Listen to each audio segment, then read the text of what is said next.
Bonjour à toutes et à tous et bienvenue dans ce temps d'échange organisé par Expertise Climat. Alors un petit mot rapide pour celles et ceux qui ne nous connaîtraient pas. Donc Expertise Climat, on est une association indépendante et loi 1901 avec entre autres comme objectif de créer des ponts entre le monde académique et le monde journalistique avec pour objectif d'améliorer le traitement médiatique des grands défis environnementaux en valorisant donc notamment tout le travail scientifique existant sur ces enjeux-là. Et concrètement, bah, ça prend la forme de temps d'échange comme celui qu'on peut organiser ce matin. Et donc ce matin, on vous propose un temps d'échange qui est consacré aux enjeux d'adaptation du bâtiment à la chaleur et plus particulièrement du bâtiment résidentiel, donc des logements. Et d'ailleurs, j'y pense pour les journalistes, si jamais vous pouvez mettre dans votre intitulé le journal pour lequel vous travaillez pour Maël et André qui vous connaissent pas forcément comme ça, ils, ils le savent. Alors quelques petits éléments rapides avant de leur laisser la parole. Bon, ce serait enfoncer une porte ouverte de dire qu'on est à la troisième canicule. Pour autant, donc nous, comme vous le savez, on suit avec attention la manière dont on parle de ces sujets-là. Et le constat qu'on a fait, c'est que la question de l'adaptation du bâti résidentiel, il a été particulièrement, ou en tout cas des impacts, il a été particulièrement couvert lors de la deuxième canicule. Et j'avais quatre petits enseignements qu'on s'est faits et que je voulais vous partager. Le premier, j'ai commencé à en parler, c'est que il y a eu une très forte couverture des impacts. Et ça, c'est vraiment le constat qu'on fait. Ça vaut pour le bâtiment, mais ça vaut de manière générale. Beaucoup de sujets sur les impacts de cette canicule, sur bah, les écoles, le travail à l'hôpital, le travail globalement, les impacts sur la faune et la flore. Donc énormément de couverture des impacts. Des sujets aussi sur les inégalités sociales qui sont peut-être un peu plus nouveaux, peut-être aussi à la faveur du bad buzz de Yann Barthès dans Quotidien sur le fait qu'on était tous égaux face à la canicule et tous exposés de la même manière, mais donc un sujet inégalité sociale quand même qui a été retrouvé régulièrement, notamment avec des sujets sur bah, les habitants qui habitent sous les toits ou d'autres personnes plus exposées à la chaleur. Et puis sur le côté solution, un débat quand même qui a été largement concentré sur la climatisation avec peut-être deux limites à ça. Le premier, c'est que, bah, évidemment, la surreprésentation de la climatisation fait aussi qu'on a peu pas évoqué tout un tas d'autres enjeux, solutions d'adaptation. C'est quelque chose qu'on suit, nous, via l'Observatoire des médias sur l'écologie, qui est un observatoire que vous pouvez retrouver en ligne.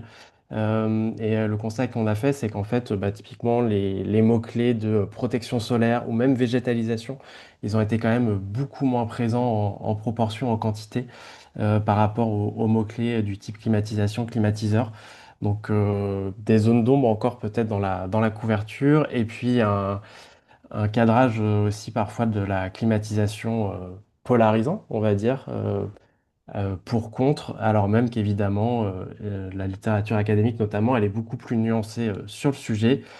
Et puis peut-être le dernier point, c'est parfois des incompréhensions sur les impacts que peuvent avoir les rénovations, type isolation sur le confort d'été, comment est-ce qu'on concilie les deux. Et donc tout ça nous a amené à nous dire que ça valait le coup de prévoir ce temps d'échange. Donc l'idée aujourd'hui vraiment c'est de vous proposer ce temps pour faire le point sur les solutions existantes, vraiment essayer de se concentrer sur les solutions pour adapter les bâtiments à la chaleur, les avantages, les limites de ces solutions, et puis bien sûr de poser aussi toutes vos questions. Et on souhaitait aussi vous apporter des éléments un peu sur ces enjeux d'inégalité d'exposition et de ce que ça veut dire, ces inégalités, leur existence, pour aussi penser les solutions d'adaptation à la chaleur. Et donc pour ça, on a proposé à deux chercheurs d'intervenir que je vais laisser se présenter et puis ensuite ils commenceront leur présentation. Maël, si tu veux commencer à te présenter. Oui, donc moi je suis Maël Ginsburger, je suis maître de conférence en sociologie à l'université Paris-Cité et je travaille depuis une dizaine d'années sur les questions de lien entre transition écologique, inégalité sociale et mode de vie de manière générale, beaucoup autour des questions d'atténuation initialement et maintenant un peu plus aussi sur des questions d'adaptation. Merci Maël. Et donc moi, c'est André Mounier. Donc j'ai terminé ma thèse au Centre international de recherche sur l'environnement et le développement en février dernier, et j'ai travaillé sur la coordination des politiques publiques d'aide à la rénovation thermique des logements, pour de la coordination entre adaptation et atténuation, justement. Merci André, et puis bah, bienvenue à celles et ceux qui nous rejoignent. On va juste commencer les présentations des chercheurs, donc c'est parfait, vous êtes pile à la temps. Et si jamais je le redemande, si vous pouvez mettre votre journal média dans votre intitulé Zoom, vous avez juste à faire un... Vous allez sur votre fenêtre, vous avez les trois petits points, là vous cliquez, et puis vous pouvez faire vous renommer. Comme ça permet à Maël et André aussi de savoir un peu à qui il parle avant qu'on passe autant de questions. Et puis dans ce cas, Maël, je te propose bah, de commencer ce temps de présentation. Pardon, je n'ai pas rappelé le format, mais donc on se prend 8 minutes, 10 minutes maximum par intervention là. Et puis comme ça, ensuite, on se garde 40 bonnes minutes pour que vous puissiez échanger, poser vos questions aux chercheurs. À toi, Maël, merci. Et hop.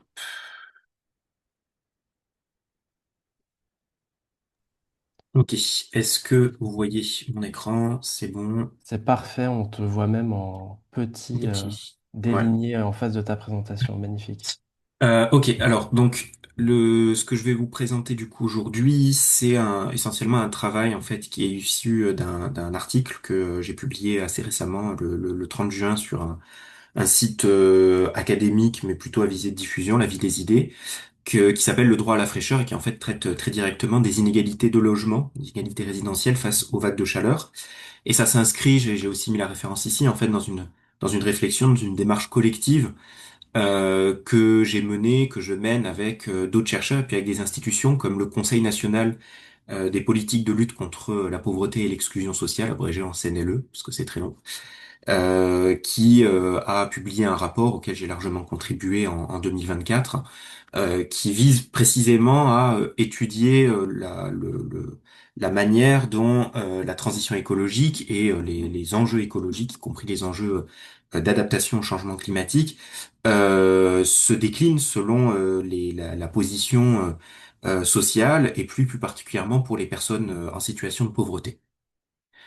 Alors bon, comme voilà, ça va pas vous surprendre, je suis un peu parti de ces deux débats qu'a évoqué Valentin en ouverture de cette session, de ces deux polémiques, on va dire, la polémique, le bad buzz Yann Barthès sur tout le monde à chaud, on est tous logés à la même enseigne, ce qui fait forcément hurler les journalistes, mais peut-être encore plus des sociologues attentifs aux inégalités sociales dans la transition.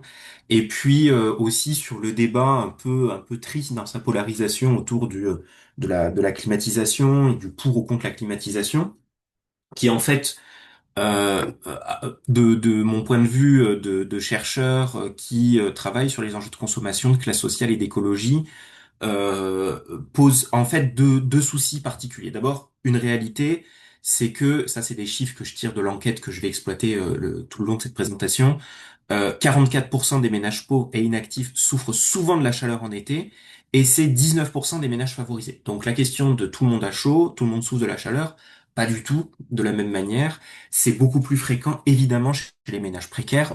On va le voir, on va voir un peu pourquoi. Et en fait, ces deux polémiques, elles renouent avec deux pièges que la sociologie des inégalités, des classes sociales, en lien avec l'écologie, a assez bien étudié, assez bien ciblé depuis une vingtaine d'années maintenant, plutôt sur les questions d'atténuation et qu'on voit en fait se renouveler dans le débat public sur les questions d'adaptation. Le premier, c'est l'universalisation, c'est-à-dire ici on traite du changement climatique, en l'occurrence de la chaleur, comme un problème partagé qui appelle des solutions générales, alors qu'en fait les capacités à y faire face, que je vais ici un peu détailler, logement, revenus, les équipements, les capacités de bouger, de partir de son logement, mobilité, sont profondément stratifiées socialement. Il y a des grandes inégalités. Et puis le deuxième travers, qui est très lié au premier, c'est celui de la moralisation, parce qu'en fait on a vu émerger finalement à la fois dans le discours autour de bah, tout le monde est confronté au même problème et doit en fait y faire face, et puis autour des petits gestes à faire dans son logement pour aérer, etc. Et autour de la clim aussi en fait, hein, notamment du point de vue de certains partis très à cheval sur les questions environnementales et très très alignés sur ces questions-là, mais on a vu émerger des formes de moralisation autour de ces comportements-là, juger des comportements, acheter ou non un climatiseur, ramener ça à des questions de maladaptation, plutôt qu'en fait interroger les conditions budgétaires résidentielles qui rendent ces achats-là nécessaires ou superflus. Et donc ici, ça rejoint la question de l'universalisation. Donc, un petit point ici, c'est important de rappeler que les préoccupations environnementales sont aujourd'hui fortes et homogènes entre les groupes sociaux, entre les classes sociales. Contrairement souvent à ce qu'on entend, il y a quand même même s'il y a eu un regain ces dernières années du climato-scepticisme, on est quand même sur une préoccupation. Il y a peu d'opinions qui sont autant partagées que celles comme quoi il y aura un problème climatique, même si évidemment il y a plein de différences dans l'appréciation des solutions, etc. Mais du point de vue de l'atténuation, du point de vue de l'adaptation, en fait, ce sont avant tout des conditions matérielles d'existence très inégales entre les individus, entre les ménages, qui font obstacle de manière différenciée. Alors, ce que d'abord on peut constater, c'est que la France, elle se climatise, elle s'est climatisée, mais de plus en plus inégalement. Et là, je m'appuie sur des données d'une grande enquête INSEE, l'enquête nationale logement, sur entre 2006 et 2020, où on voit en fait la diffusion du système de climatisation fixe. Alors ici, je présente deux graphiques, système de climatisation fixe et climatiseur mobile. Donc les échelles sont pas du tout les mêmes, hein. On voit système de climatisation fixe, ça monte jusqu'à 14%, presque 15%. Climatiseur mobile, même chez les fractions les plus riches de la population, des 10, on reste sur la période récente, 2020, sur des taux beaucoup plus faibles. Mais ce qu'on constate en fait, c'est que les inégalités se sont amplifiées. C'est-à-dire que globalement, il y a eu une diffusion de systèmes de climatisation mobile, mais la diffusion elle a été beaucoup plus forte chez les revenus les plus élevés, les 10% les plus riches, des 10, comme on le voit sur le graphique du dessus, que chez les plus pauvres. Et en fait, on a en fait un décuplement des inégalités dans ce mode d'adaptation-là, cet équipement qui permet d'avoir un certain confort thermique. On retrouve un constat un peu différent sur la clim mobile parce que en fait les inégalités se sont nettement moins creusées ici dans la mesure où en fait on a eu une assez forte augmentation du taux d'équipement, si ça reste modéré, hein, chez les plus pauvres, ce qui montre qu'en fait quand on n'a pas les moyens, notamment quand on a un statut de locataire, on se rabat sur un système de climatisation qui est beaucoup moins efficace et qui garantit un confort thermique beaucoup plus faible. Donc en fait, ce qu'on constate de manière générale, là je m'appuie sur une enquête de l'ADEME, ce qui raffirme encore la dimension assez indispensable de cette agence, une enquête mode de vie et sobriété qui a été rééditée en 2024 et 2025 avec des questions un peu différentes, ici je les combine. Et quand on compare en fait deux groupes combinant revenus et catégories socio-professionnelles, les favorisés d'un côté et les ménages plus pauvres, inactifs de l'autre, on a en fait des ressources de fraîcheur qui se cumulent d'un côté et qui manquent toutes de l'autre. Globalement, on retrouve chez les ménages les plus favorisés à la fois beaucoup plus fréquemment le fait d'avoir un jardin privatif, le fait d'avoir une piscine qui reste minoritaire mais qui est quand même beaucoup plus fréquente, le fait d'avoir une résidence secondaire. On a sur la piscine, comme on peut le voir, on est sur un ratio de 1 à 5. La résidence secondaire, c'est un peu moins massif, mais on a un ratio aussi très élevé entre les pauvres et les plus favorisés. Et puis sur la climatisation, on a un ratio de 1 à 2,5 à peu près. Ce qui en fait va se traduire sur une souffrance thermique qui, en été, qui est massivement inégale, 19% pour les plus favorisés, 44% pour les pauvres et les inactifs, donc plus du double, et qui en fait supplante assez largement aujourd'hui dans ce type d'enquête la souffrance thermique hivernale, c'est-à-dire que la souffrance du froid, qui a été assez largement traitée par les politiques publiques, elle est encore très présente, hein, c'est quand même un tiers des ménages pauvres qui déclarent souffrir du froid en hiver, mais par rapport à la souffrance liée à la chaleur, qui atteint presque la moitié des ménages pauvres et inactifs, on a ici une prise en compte de la réalité de la prégnance de ces deux problèmes qui est assez disproportionnée. Et puis ça rejoint bien évidemment l'appréciation de la qualité de l'isolation. Comme on le voit, le fait d'avoir une bonne isolation en hiver est très inégal, mais il y a plus de personnes qui déclarent avoir une bonne isolation en hiver qu'en été. 77% contre 70% pour les plus favorisés et 51% contre 46% pour les plus pauvres. Donc, ce que l'on constate ici, c'est que 66%, donc là j'ai élargi un peu, là c'était ceux qui souffrent souvent, si on inclut aussi ceux qui déclarent souffrir parfois, on a en fait les deux tiers des Français qui déclarent souffrir de la chaleur en été, contre 46% du froid en hiver, et une stratification très importante de cette souffrance liée aux équipements.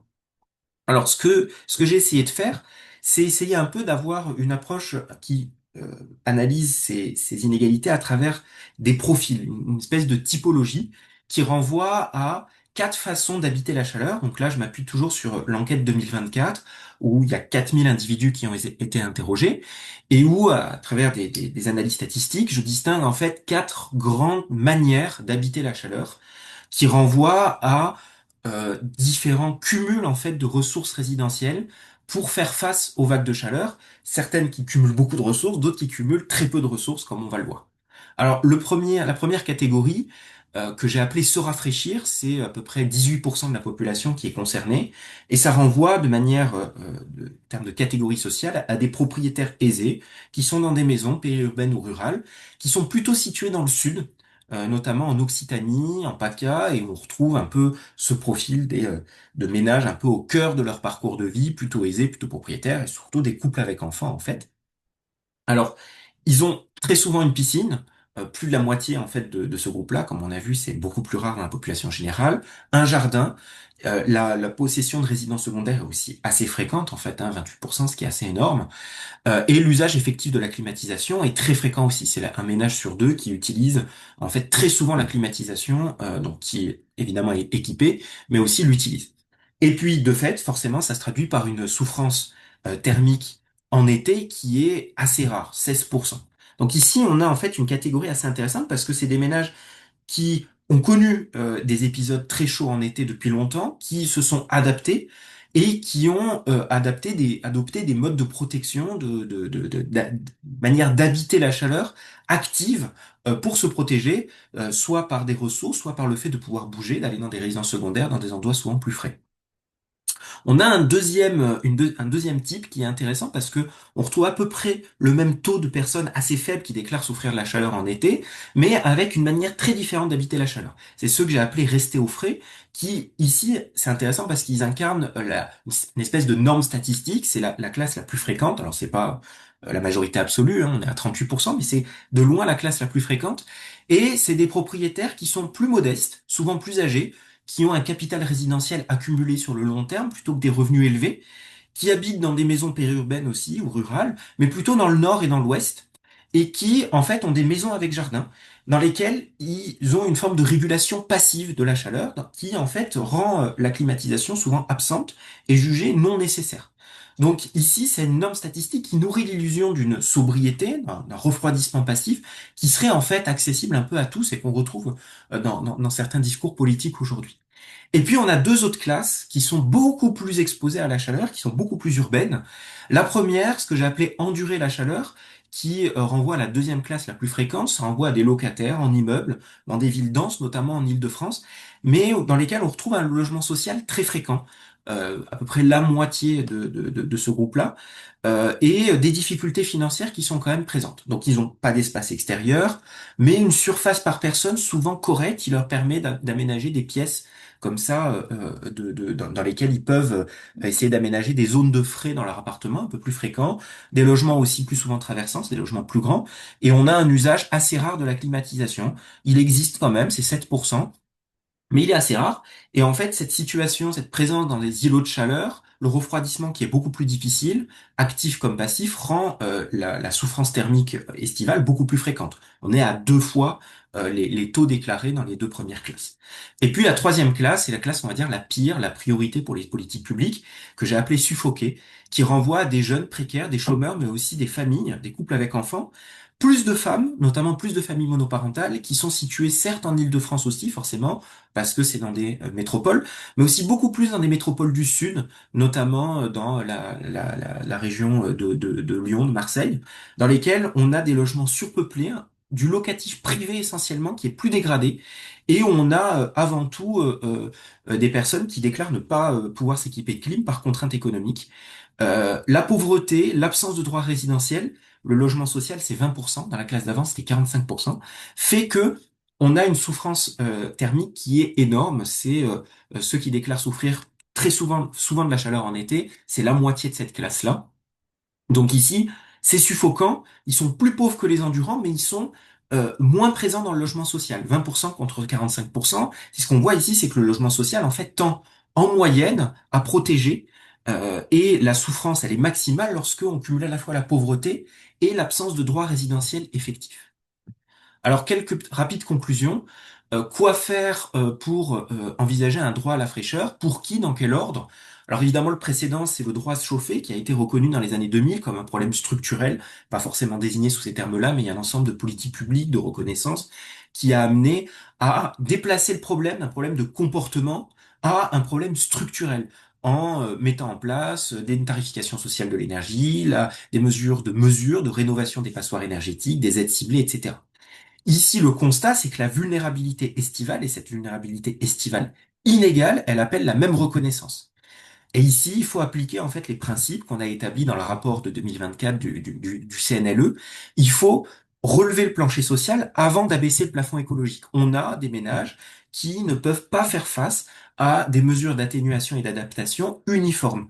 Il faut séquencer, créer des alternatives, informer et accompagner prioritairement ces ménages-là qui sont sous le plancher social. Et ensuite seulement, on peut contraindre ou taxer. Alors ça passe par différentes mesures ici que j'ai essayé de séquencer. Développer le logement social, je pourrais y revenir, hein, mais ici on voit l'effet protecteur du logement social. Rénover le parc locatif privé dégradé, étendre les critères de décence, en particulier à la performance thermique d'été, cibler les bouilloires thermiques qu'on appelle comme ça aujourd'hui, cibler les logements anciens, les petites surfaces, les derniers étages sous toiture qui sont beaucoup moins fréquents dans le logement social, subventionner, accompagner les propriétaires aussi, développer pour ces deux ensembles de mesures les réseaux de froid urbain hein, qui ont des effets de réchauffement urbain beaucoup moins forts mais bon, je pense qu'André Mounier pourra en parler mieux que moi, que la climatisation individuelle, mais aussi aider à l'équipement des sans clim par contrainte, en particulier ces ménages qui suffoquent, à financer, à subventionner des pompes à chaleur RR, clim réversibles, qui sont adaptées aux contraintes locatives, plutôt que le mobile énergivore vers lequel ils vont inévitablement se replier, comme l'ont montré encore les espèces d'émeutes traitées parfois avec un regard encore assez moralisant autour des clims mobiles à Lidl ou dans d'autres magasins. Ici, il s'agit de subventionner ces packs RR qui ont aussi comme effet de permettre aussi des mesures d'atténuation en hiver. Et puis, il faut intégrer la végétalisation à une politique urbaine redistributive, c'est-à-dire végétaliser. On ne peut pas tout végétaliser en même temps, probablement. Il faut végétaliser prioritairement des espaces publics dans les quartiers vulnérables pour compenser cette absence de ressources résidentielles et budgétaires pour se refroidir. Et enfin, évidemment, d'un point de vue de politique publique, il faut outiller la précarité énergétique d'été comme celle d'hiver, c'est-à-dire mettre en place des chèques énergie, adopter des mesures, des plans de repérage des bouilloires thermiques et faire une cartographie des vulnérabilités en ciblant certains quartiers dans lesquels qui sont connus pour la pauvreté, la précarité des ménages qui y résident. Donc le message essentiel ici que j'adresse, c'est que exiger la sobriété de ceux dont le logement ne permet pas de l'exercer sans souffrir, c'est une erreur et il faut éviter de produire cette résignation, cette colère, qui en fait est un obstacle à la transition nécessitant de prendre en compte ce plancher social, évidemment. Merci de m'avoir écouté ici. Un grand merci, Maël. Je te propose, André, de prendre la suite pour 10 minutes et puis ensuite on passe à la discussion et à vos questions. Merci beaucoup. Alors, est-ce que c'est tout bon? Alors c'est tout bon, mais on t'entend d'un peu Ah, loin. pardon. Je sais pas si c'est mieux comme ça. Ouais, Ok, là c'est mieux, on dirait. ok. Bon. Ouais, n'hésite pas à me dire si à un moment c'est trop faible ou autre. Ok, bah, merci beaucoup. Et donc je vais continuer un peu en présentant mes travaux. Et il y a quelques points ça va être très cohérent avec ce que vient de présenter Maël. Et je vais commencer un petit peu par rappeler, enfin par positionner d'où je parle. Donc là, comme je disais, j'ai fini ma thèse le 11 février dernier, et donc entre deux laboratoires, un de l'économie de l'environnement et l'autre en laboratoire de physique du climat, et donc sur la coordination des politiques d'atténuation et d'adaptation pour le secteur résidentiel en France hexagonale. Et donc moi, c'était une thèse qui était organisée en 3 grands chapitres. Un premier sur les enjeux et les déterminants de l'adoption de la climatisation résidentielle en France hexagonale, donc là très cohérent avec ce que vient de présenter Maël. Et donc là, je vais plutôt me focaliser sur le deuxième chapitre qui est sur les interactions entre les conforts thermiques d'été et d'hiver. Et donc, en gros, à quel point des gestes de rénovation permettent à la fois de réduire les consommations de chauffage et de réduire les potentiels besoins en refroidissement. Et le troisième chapitre est un petit peu la réunion des deux premiers avec des scénarios de politique publique prospective à 2050 pour essayer de combiner à la fois réduction des consommations d'énergie et sans faire exploser les risques sanitaires liés à l'évolution des vagues de chaleur dans le futur. Donc j'ai quelques messages clés principalement issus de ces travaux. Et pareil, je pourrais revenir dessus plus en détail pendant les questions. Mais donc il y a un premier point, donc plutôt issu du deuxième chapitre, qui est important à mon sens à décrire, c'est que les gestes de rénovation, dans leur grande majorité, les gestes de rénovation déjà financés ou pouvant être financés par les principaux dispositifs de financement actuels, sont pertinents à la fois pour réduire les consommations de chauffage, mais au premier ordre pour aussi réduire les besoins de refroidissement, mais ne sont pas suffisants pour garantir un bon confort d'été. Donc il n'y a pas de risque de dépendance au sentier, de massivement développer pousser à la rénovation par ces gestes, mais il faut en plus ajouter certaines composantes, et donc je vais détailler ça. Donc pour l'instant, les principaux dispositifs qui existent, c'est MaPrimeRénov' et les certificats d'économie d'énergie, plus la TVA réduite sur les matériaux de construction, de rénovation. Et le principal objectif de ces dispositifs, c'est de réduire les consommations de chauffage pour réduire les émissions de gaz à effet de serre. C'est fondamentalement des dispositifs de politique publique qui sont axés sur l'atténuation du changement climatique, donc réduire les émissions nationales. Mais donc, comme je disais, la plupart des gestes d'isolation, que ce soit les murs, les toitures et le changement des fenêtres, sont aussi pertinents, pas forcément tous avec la même intensité, mais sont aussi pertinents pour réduire les besoins de refroidissement, et notamment pour des climats futurs où les températures seront plus douces en hiver, mais plus importantes en été. Et il y a une exception, a priori, d'après les résultats de mes travaux, c'est l'isolation du plancher bas. C'est des ordres de grandeur un peu plus faibles parce que le sol n'est pas aussi froid que l'air en hiver et une température relativement proche de 15 degrés un peu en permanence. Mais donc en hiver, isoler le plancher bas permet effectivement de réduire légèrement sa consommation de chauffage. Par contre, en été, ça revient à s'isoler d'une source potentiellement froide, notamment pour les maisons individuelles, qui aurait pu permettre de réduire les besoins en refroidissement en période estivale.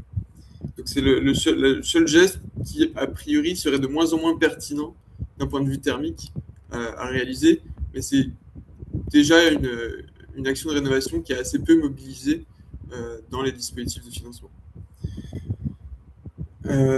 Par contre, même si donc, ces gestes ne sont pas mauvais pour la partie confort d'été, ils ne sont pas suffisants pour maintenir des températures acceptables. Et il faut donc à minima ajouter des dispositifs spécifiques d'adaptation et notamment des dispositifs de protection solaire, que ce soit des volets ou des ombrières ou des sortes de casquettes au-dessus des fenêtres, et aussi permettre une bonne ventilation nocturne pour pouvoir ventiler le logement fortement en période nocturne quand les températures sont plus faibles que l'intérieur en tout cas. Et c'est notamment un point qu'on retrouvait dans les normes, les normes pour la construction neuve assez récentes. Les deux dernières normes en vigueur, c'était la réglementation thermique de 2012 et la réglementation environnementale de 2020, qui a été mise en place à partir du 1er janvier 2022.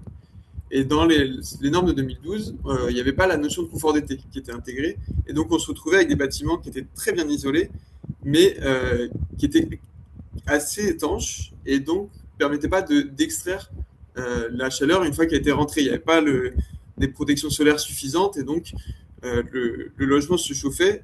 Et comme il était très bien isolé, cette chaleur qui se retrouvait à l'intérieur était piégée et menait à des sortes de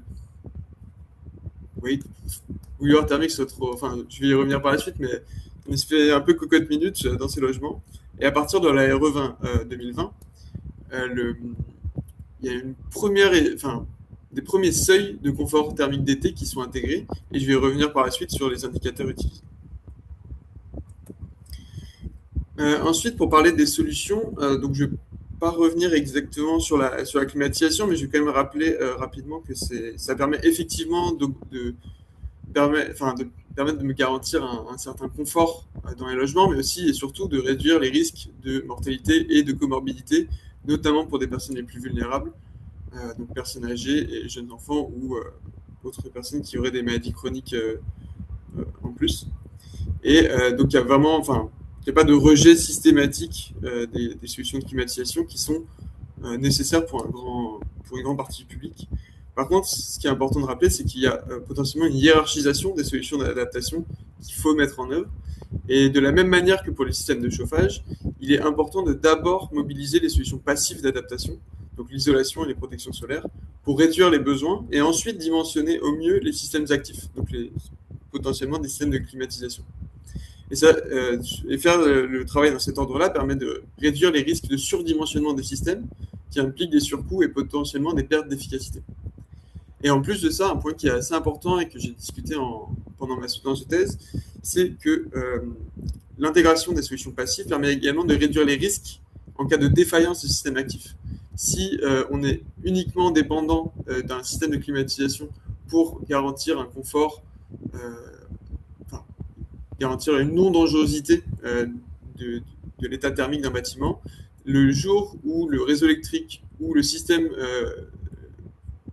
tombe en panne, les risques deviennent très importants parce qu'il n'y a plus aucune solution annexe pour maîtriser un petit peu la température à l'intérieur des logements.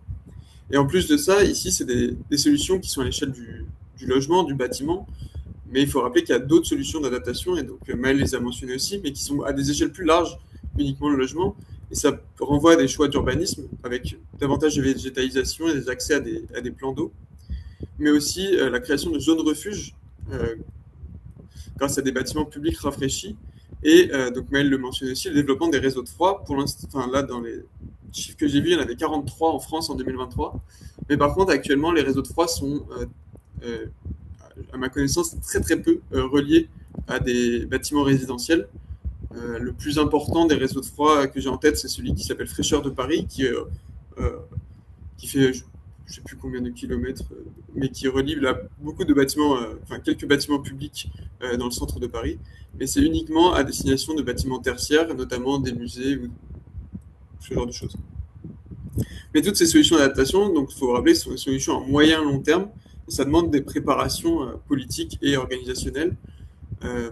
Sur les solutions de court terme, a priori, on remarque que c'est beaucoup plus difficile, et on a tous vu un peu partout des couvertures de survie à des fenêtres ou l'utilisation de blancs de meudon pour essayer au maximum de réduire les flux solaires et de garantir des logements à peu près corrects, en plus des différentes ruées sur les systèmes de ventilation ou de climatisation.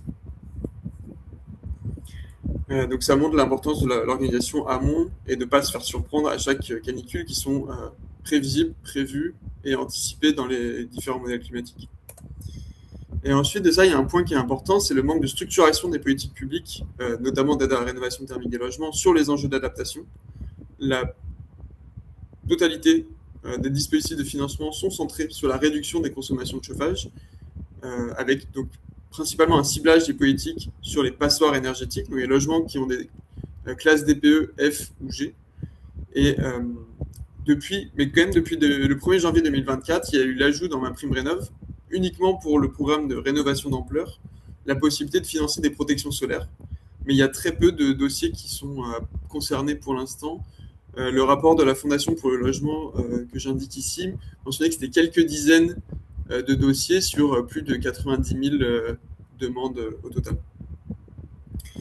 Et concernant donc le développement des pompes à chaleur RR, donc les climatiseurs fixes, pour l'instant, elles ne sont quasiment pas finançables par les dispositifs de subvention, sauf les C2E, et leur développement du coup, est assez chaotique et inégalitaire. Et donc ça renvoie à ce que présentait Maëlle sur le fait que c'est plutôt des propriétaires occupants relativement aisés et dans des maisons individuelles, parce qu'on sait très bien que dès lors qu'on essaie d'installer des systèmes fixes en logement collectif, il y a des contraintes supplémentaires qui se manifestent, comme la préservation de la façade, visuel de la façade extérieure, ou les questions de bruit lorsque l'élément extérieur est sur cours.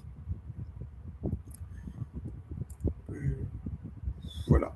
Et donc là, je vais passer à quelques pistes de solutions pour justement ajouter ces éléments d'indicateurs d'été dans les politiques publiques pour essayer de les transformer petit à petit. Et ce n'est pas uniquement des résultats de ma thèse, mais je me base aussi sur d'autres littératures qui sont décrites à chaque fois.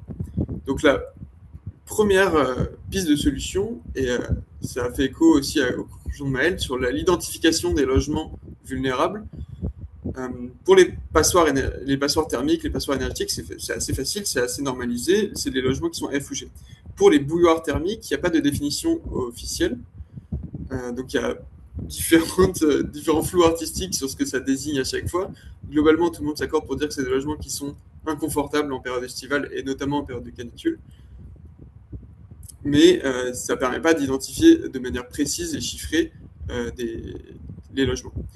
Dans le DPE, actuellement, il y a déjà un indicateur de confort d'été qui existe, mais qui est une méthode assez qualitative, qui est en 3 niveaux, insuffisant, moyen ou bon, et qui est relativement imprécise, qui se base principalement sur le fait qu'un logement dispose ou non de protection solaire, notamment les volets, que la toiture est isolée ou pas, mais ça concerne uniquement les logements sous les toits ou en maison individuelle. Et ça prend aussi en compte l'inertie des bâtiments, mais c'est un indicateur qui est relativement agrégé et qui n'est pas réglementaire pour l'instant, qui se manifeste uniquement sous la forme d'un smiley à la fin du diagnostic. Et donc je vais aller un peu plus vite là-dessus, mais donc l'idée pendant la thèse, c'est de réutiliser le même indicateur que ce qui est utilisé dans la réglementation environnementale de 2020, d'avoir un indicateur de surchauffe bâtimentaire, comme l'a appelé le CSTB, qui en gros calcule les degrés-heures d'inconfort, donc le nombre d'heures dans l'année pour lequel on est au-dessus d'une certaine température de seuil. Et donc cet indicateur pourrait être utilisé, rajouté au DPE comme un indicateur d'été. Donc il y aurait une étiquette hiver et potentiellement une étiquette été. A priori, et c'est des études, il y a d'autres études qui devraient être menées pour confirmer ça, mais il y a assez peu d'interaction entre les passoires thermiques et les bouilloires thermiques. Même si pour les logements sous les toits, il faudrait creuser davantage, parce que les calculs que j'ai pu faire étaient un peu plus agrégés pour les bâtiments collectifs. Mais c'est important de rappeler qu'il y a quand même de nombreux ménages qui déclarent souffrir à la fois des températures en été et en hiver. Et donc pour la précarité énergétique, je pourrais revenir dessus par la suite. Et donc l'idée, c'est d'ajouter, du coup, pour aider à systématiser les rénovations d'adaptation au changement climatique dans les dispositifs actuels, ce serait d'ajouter un critère de confort d'été dans MaPrimeRénov'. Et donc, pour l'instant, c'est uniquement conditionné au niveau de revenu à 2 sauts de classe DPE pour les rénovations d'ampleur. Mais ça pourrait être possible de rajouter un critère sur le confort thermique d'été. Et ça a notamment été décrit par des chercheurs de l'Institut, Institute for Climate Economics, notamment avec Vivian Despoes et Guillaume Dolc. Ensuite, donc c'est la dernière diapositive, les gestes d'adaptation doivent être ciblés et différenciés. Il y a certains gestes qui sont bénéfiques partout, c'est bien de le rappeler. L'installation des protections solaires doit être systématisée dans tous les logements. C'est pas possible d'avoir des logements sans volets. Ça se voit très bien en période de canicule. Mais selon les bâtiments, leurs caractéristiques physiques et leur localisation, c'est pas forcément les mêmes solutions qui seront à appliquer. La peinture des façades en blanc, par exemple, ça peut être bénéfique au sud, mais c'est pas pertinent au nord parce qu'on se prive, ça augmente trop les consommations de chauffage au total. Et en plus de ça, donc sur la partie ciblée et différenciée, il faut rappeler qu'il y a pas mal de dispositifs de financement locaux qui peuvent se superposer aux aides nationales en focalisant davantage sur le confort d'été. Il y a des exemples donc à Paris et à Lyon où il y a des aides spécifiques pour l'adaptation des bâtiments. Et ces aides locales permettent de mobiliser une meilleure connaissance du parc immobilier et des enjeux locaux spécifiques. Et dans ce sens, il y a aussi une proposition de loi il y a quelques temps pour la décentralisation de la gestion de MaPrimeRénov' et l'attribuer au département ou intercommunalité. Voilà, merci beaucoup et je réponds aux questions avec plaisir. Merci beaucoup André, et puis merci encore à vous deux.